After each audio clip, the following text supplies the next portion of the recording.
So the big question is this: how these entrepreneurs who started from scratch and had no idea how to sell or market their products or services online and then later on made over 6 figures, 7 figures or even 8 figures became best in their niches and found their dream customers to sell. My name is RJ Ahmed and find this all out in our Interviews with Entrepreneurs show. I interviewed these entrepreneurs and tried to pick their brain of how they actually did that and how they took their business as well as their life to the next level. This podcast is all about the entrepreneurs who strive so hard to become super awesome in their niches. Welcome to Interviews with Entrepreneurs.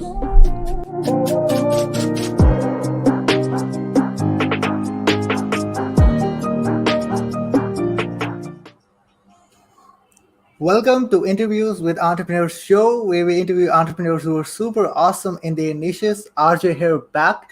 And today we have a great guest. And in terms of the guest out there, if I speak about, there are some ways how I can personally resonate with the journey and being the part of the exact same culture or the country out there, which is pretty crazy out there. She's living in Saudi Arabia.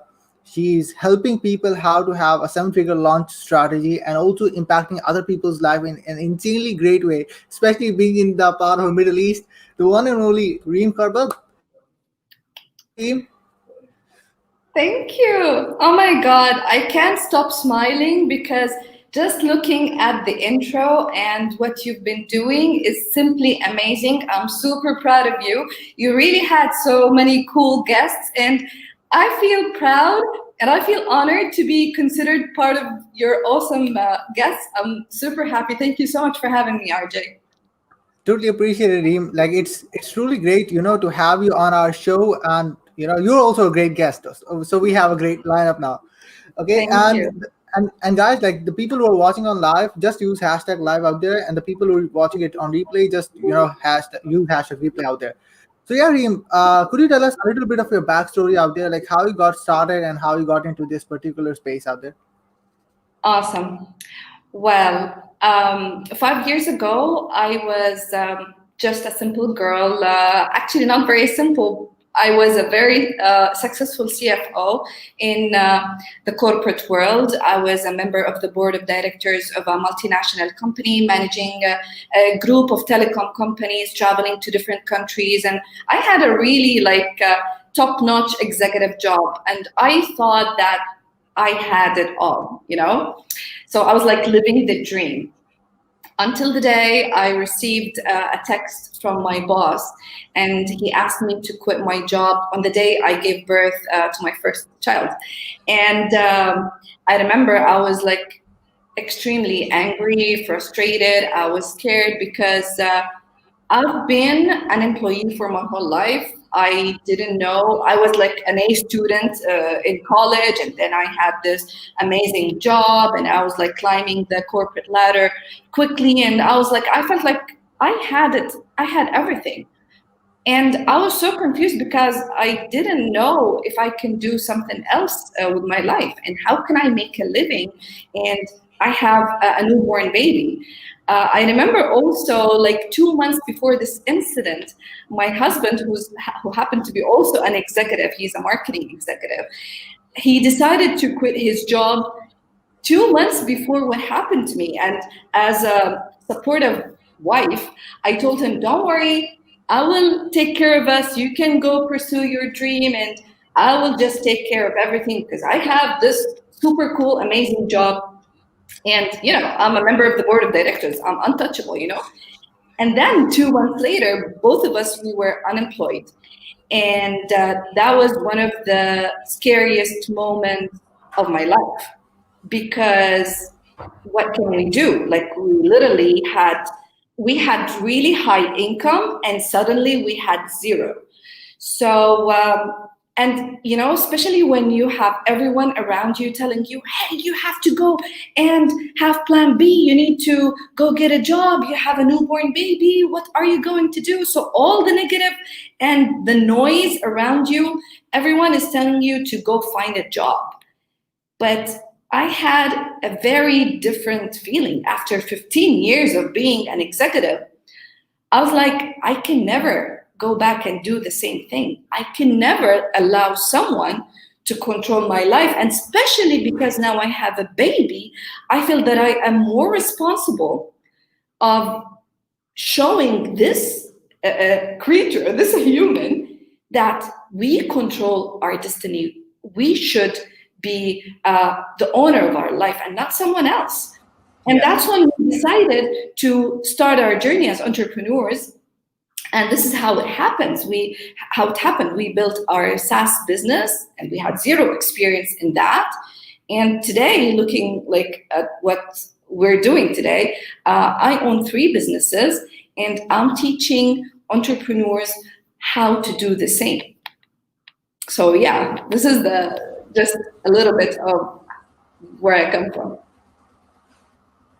Yeah, so that's pretty crazy thing out there. The way that you've got into the journey and the ups and downs of the journey, and then how you got to the particular point there where you like, okay, I just don't want to get into that particular 9 to 5 job because I'm not the one person to get into that particular stuff, because it's not in my veins, in my blood out there to get into that particular rat race and make things happen out there. So yeah, this is pretty great thing.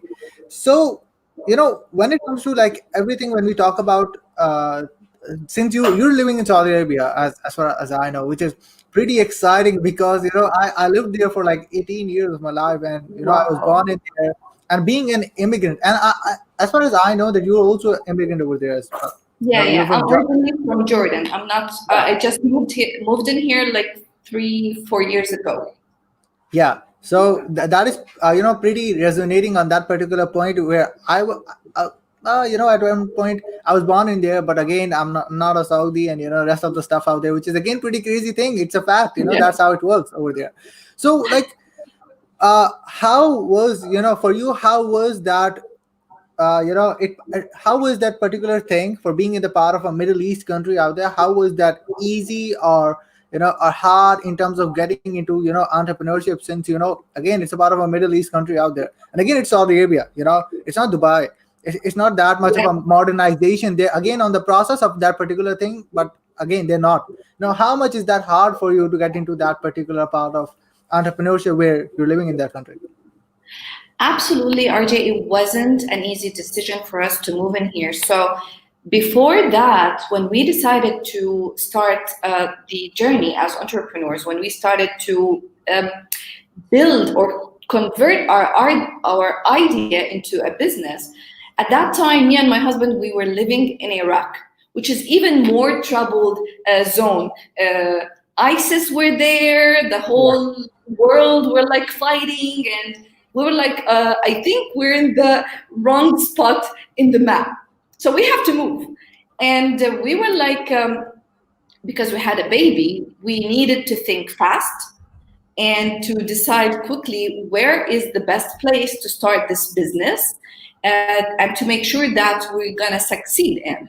Because as Arabs coming from the Middle East, if we want to go, for example, to the States, we need a certain visa, we need like a lot of complicated requirements, but we did establish our company in the States as the first move, because our partner, who's my brother as well, he lives there, he's a resident there.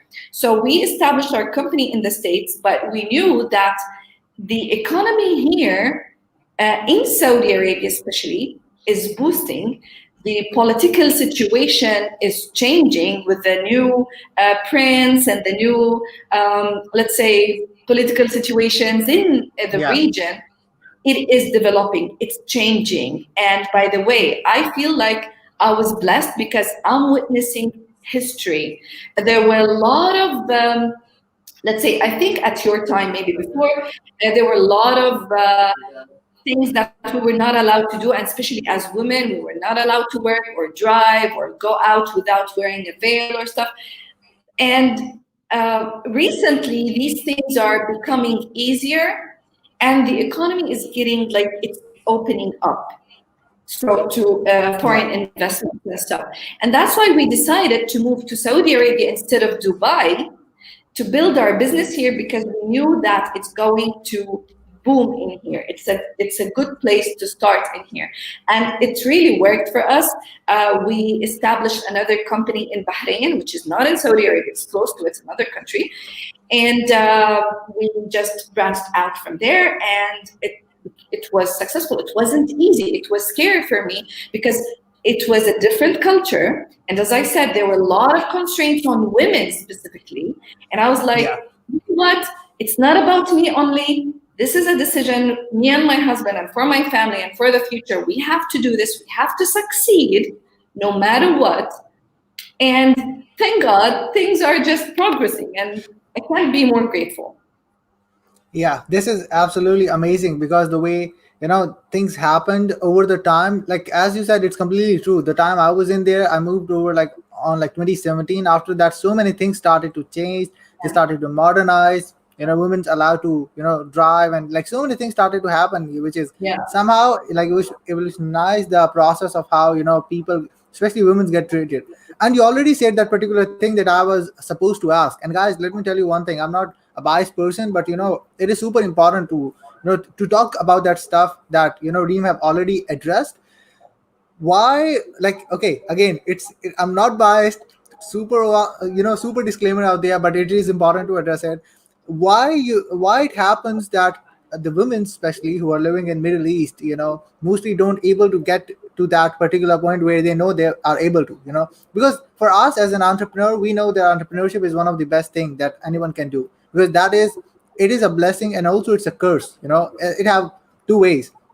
But why it happens that women who are living in the Middle East out there not able to mostly move up to that particular point where they know they can go for? What Um, happens? Go ahead.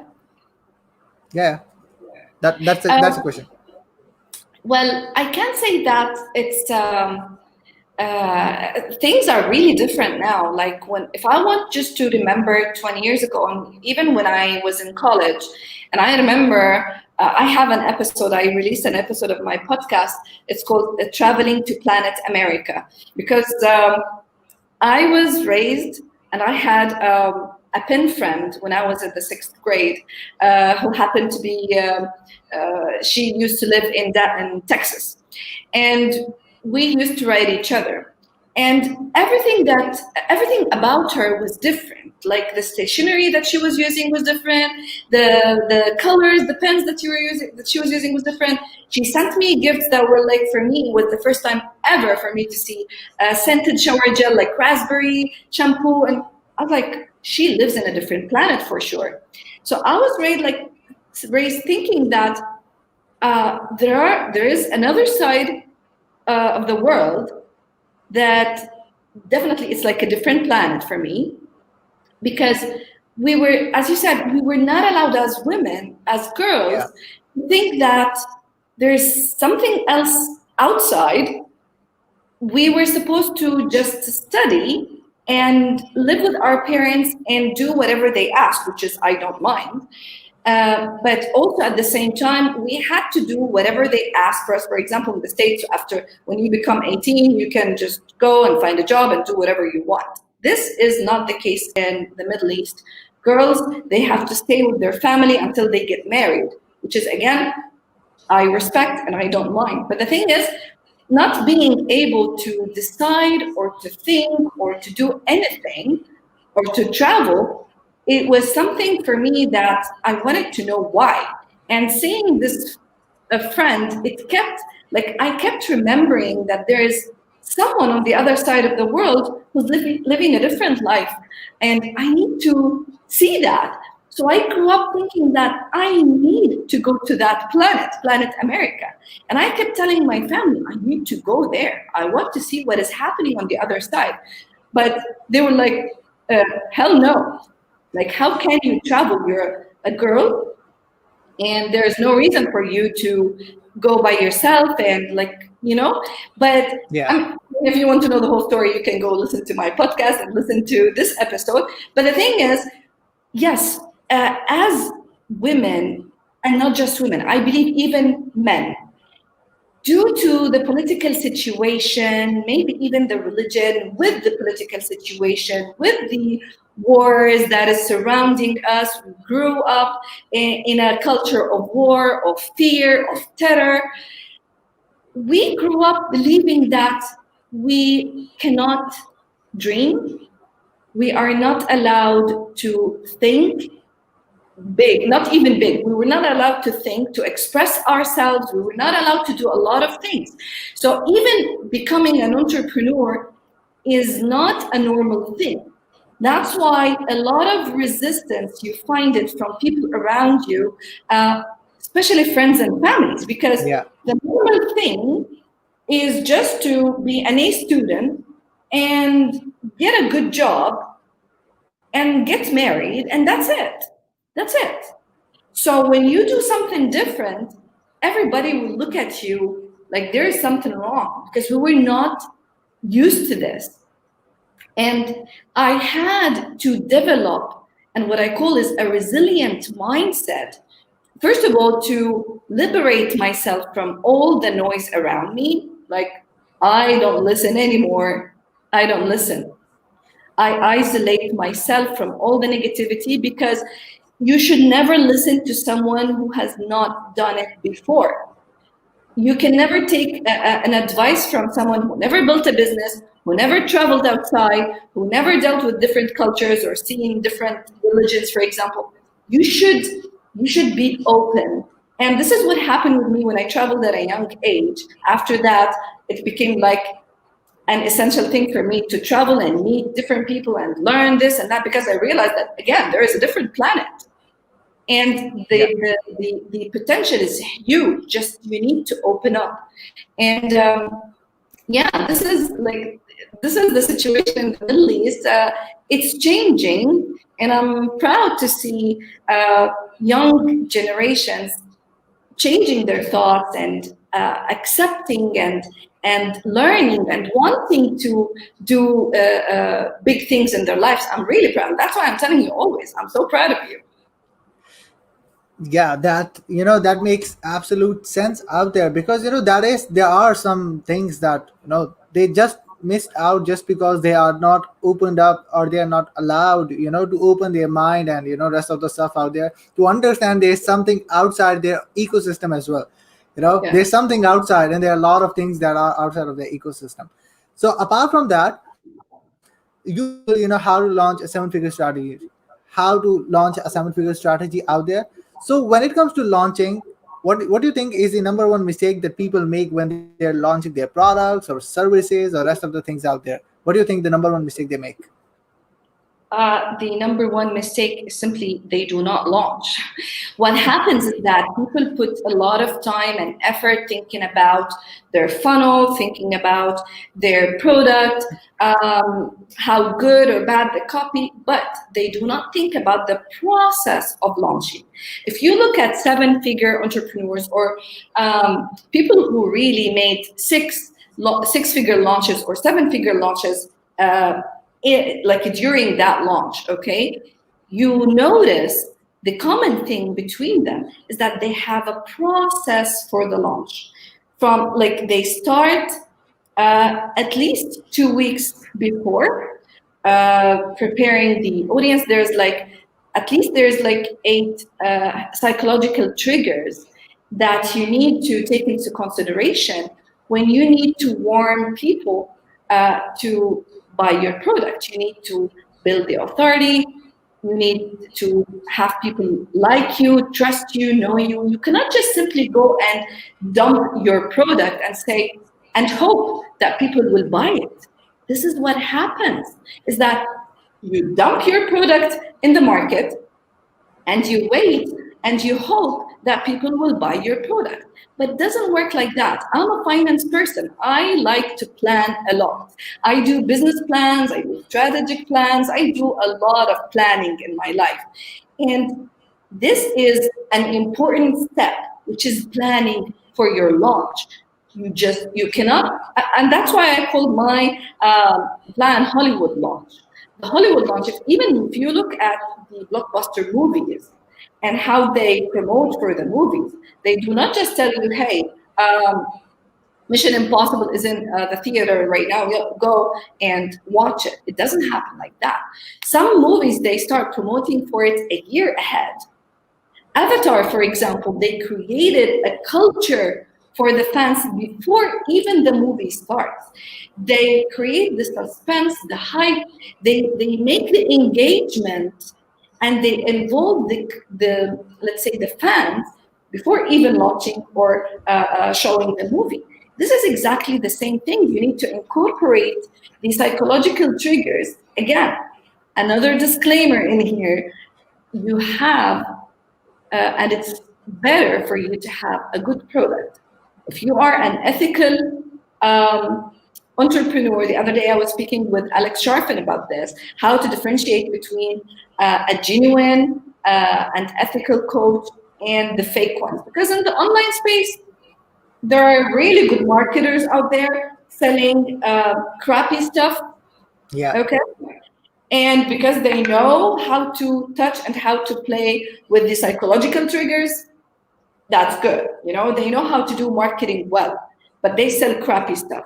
And I think that it's a combination of both. You have to have a good product, and you have to prepare and plan really well for the launch if you want to succeed and make a greater impact. That this is the number one mistake that I believe that entrepreneurs do when they decide to launch their product or their service or even their podcast, anything. This is what happens. Yeah, this is absolutely, on the path of the launch out there. Like what I saw is they end up into being perfectionism. They want the perfect funnel, perfect product, perfect thing, whatever Yeah. their case is, and they end up doing nothing. They're planning their whole thing out there in terms of perfectionism, and after a year they haven't launched their thing what they're supposed to.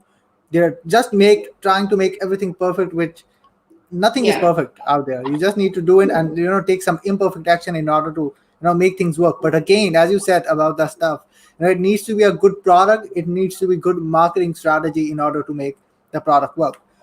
So apart from that, I've so the way that I got myself interacted to you for the very first time, like almost like a few months or a year back, when I saw that you were about to launch your podcast and your first episode was with Elena Cardone. And for me, I was like, I was shocked. I was literally shocked. Like, I never saw someone out there from the circle to have interviewed Elena. And not only that, later on you'll be able to interview so many amazing entrepreneurs like Dean and Alex Charfen, like a few weeks back or something like that. I saw that interview as well. How you because that is also the process of Dream 100, what I consider about, because you get the people who already have the target audience. How you get the whole of the A-listers out there, what makes you unique in order to, because the rest of the people are doing the exact same thing. They want those holds of the A-listers out there. What makes you unique, and what is the thing that is you doing different? Uh, there's nothing unique about me. I remember when I approached Elena Cardone, I didn't even have a show. I didn't even Yeah. have a website. I had a business here in the Middle East that is successful, that is growing. Maybe I'm known here, but no one knows me on the other side. I had zero connection or relationships, and I had zero followers because I remember I started in the online space last year, and I was exploring what is happening. But again, because I come from a successful background in terms of uh, the foundation of building a business for me is very, very, very strong, which is taking care of relationships, building good relationships. And if you remember how to take the human touch and implement it also on the online world, you will succeed. What happens is that in the online space, people depend on the like Yeah. and on the comment or on the emoji, and that's it. They ignore the human factor, which is, again, people, they do not buy products. People buy emotions. People buy you because they like you, because they trust you. Remember, and this is, by the way, how I managed to generate over seven figures because the people that worked with me, they liked me and they did not even know what product I was selling. They wanted to work with me. Why? Because of the energy that you bring, because of how you make them feel. So this, if you manage to bring it to your online business, you're gonna make amazing results. So going back to how did I get Elena Cardone? I had no show, I had no followers, and I had no authority in whatsoever. But because I know, like logically, those people, those influencers, they're busy people, and Yeah. for sure there should be something for them in there. They need to make sure that they are talking with someone who is serious, not someone who is going to start a podcast for like two, three, four, 5 episodes and then that's it. They want to make sure that they're going to a credible platform. They need to make sure that they're talking to someone who would like understand them and make sure to deliver their message. Also, they also need to be in front of wider audience. So bring the human touch when you approach them. So the number one thing is what I always tell everybody is do not be afraid just to ask. Ask. This is the number one step because 99% of people, they do not even succeed in attracting influencers is that they don't even try because they always assume that no is going to be the answer. And this Yeah. is what I always say. Do not assume no as the answer because you will never figure it out if you did not try. So you need to ask them and give them or make it in the most human based possible. So not in a robotic text. Try to send them a video, a note, uh, make a connection with them, even if they don't know you. Let them feel that they know you and that they really would like to be with you. If you manage to make that, you can get any A-lister or any human being to be on your show. If you manage to catch them, because you have also another technical thing you have to figure out on which platform do they hang out, because again these are top influencers, these are busy people. They have social media managers, they have assistants, so you need to make sure that you're talking to the influencer, not to his assistant. And even if you're talking to his assistant or to his social media manager, you need to build that relationship with the social media manager so that he will give you the permission to speak to the influencer himself, right? Because they're filtering the relationship. So this is what I can tell you is what really helped me. There is nothing else, no secrets, no systems, no protocols, nothing. This is what really worked for me and what will always work for me. Yeah, this is absolutely amazing because you know what mostly happened, and that is the thing what I saw mostly as well. You know, people reach out to me and they're like, "Hey, man, like, how are you getting hold of these people out there for getting on the show?" And I'm like, "You didn't ask them. You know, what if they say yes, but they didn't complete the sentence after what if they come up with what if, and you know they say no, and they just don't Exactly. try to be optimistic in order to make that process work. Like I never, for me personally out there, and especially for being in Asian country currently out there, I never thought about like I've been able to create a show or been able to do so many network sort of connections, as you said, because network and connections are so many important aspect, to be into the part of this journey. It is, you need to have great connections, great relations with the people out there. And for me especially out there, I never thought about, okay, I will get into this particular space, and somehow I've been able to create the relation with those people out there who've already achieved what we're trying to achieve on the path of doing those particular things I never thought Sure. about. So that was the exact same thing which happened to me. And the one point that break my false belief, as you said, it was the exact same thing. I literally asked them, or Exactly. someone out there that are in the middle of the way, someone who are as a part of the middle or a border between the Dream 100 itself or myself. just ask them or somehow nurture them in order to create a relation with them, and then later on go on to that particular process. Absolutely, that is definitely makes sense. Absolutely. So, Absolutely. so yeah, so uh, like what are the, this is one last question that I want to ask, like what is the next thing that you're working on currently? What is the next thing for Reem? What's gonna do in the next couple of months or years? Like what's the next thing for you? Okay, so there are so many projects that I'm working on, which is, of course, number one, expanding our SaaS business. We're trying to make it global. We're taking it global instead of just doing it just in the region here. So we're taking it to another level. And that's why we signed a big agreement in Dubai. And it's going to also extend to different countries after that. And so this is from this particular side. On my personal brand side, as a business consultant and a coach, I've been, during the past year, I've been coaching entrepreneurs on how to accelerate their business success. Just take and implement all the strategies that I've learned and that I've been through to help them achieve or build a real business. And I always emphasize on this particular thing, which is building a real business and not just a funnel or a promotion. Build a real business. How to think like a business owner. Even if you are an online entrepreneur, you have to think about your business as a business owner. So you need to know how to look at your finances properly. You need to know how to look at your systems and procedures properly. Even if you are a solopreneur, we all start as just one, right? And then we expand.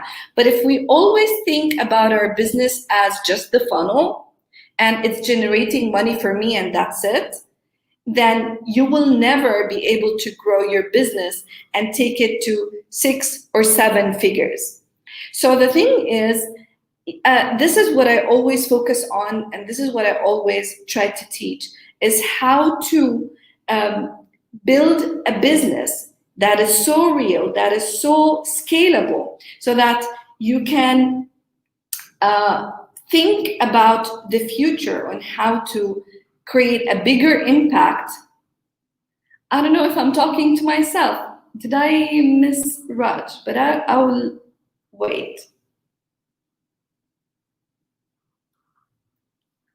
Okay, let's see.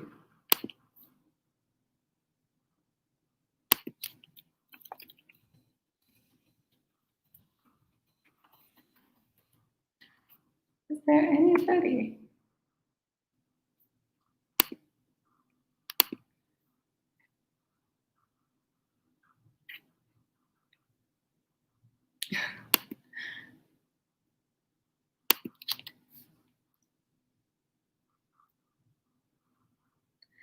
Okay, I don't know, guys, if anybody sees me, but let's check.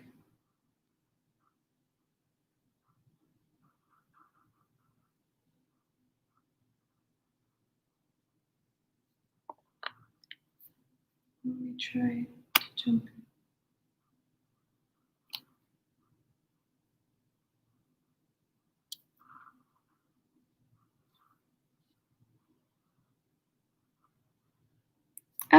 So is there anybody seeing me? Hey, I think I'm alive by myself. Hello? Yeah. Okay, so I was alive by myself. I was alive, not alive.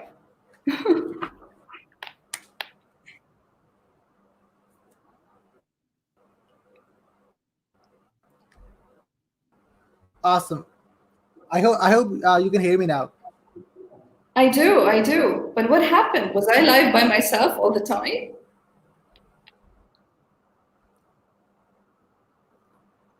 No, I was with you. There was some sort of internet connection problem on my side, so that was the thing. Okay. So Okay. one thing that I want to say before, like where can people find about you? Like where can people go on and find about you? Awesome. So definitely on Facebook, my handle is Reem.Kharbat, which is Kharbat. You can listen to my podcast for more seven-figure launch strategies and tips and tricks, mindset, marketing, sales with top influencers. You can go to Apple Podcasts, the Entrepreneur Accelerator podcast.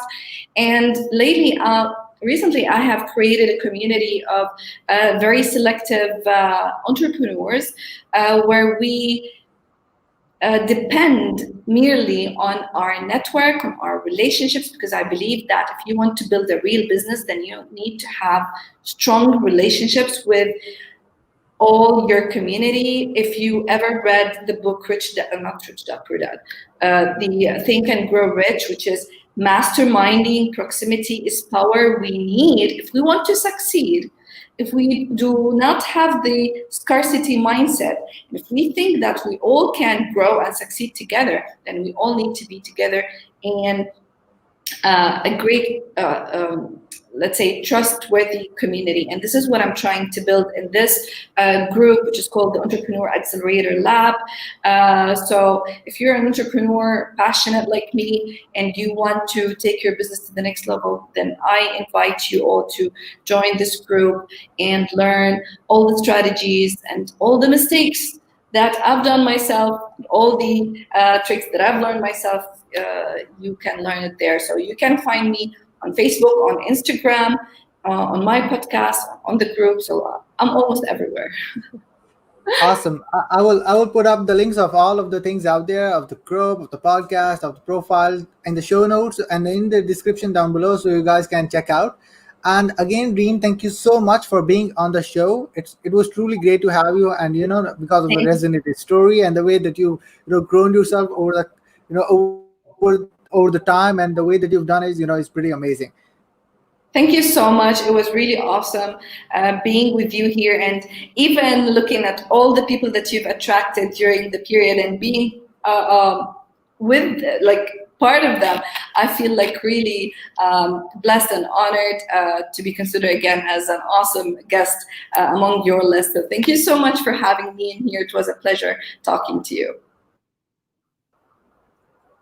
Awesome. And guys, this is it for now, and see you guys in the next interview. Until then, peace out. Take care.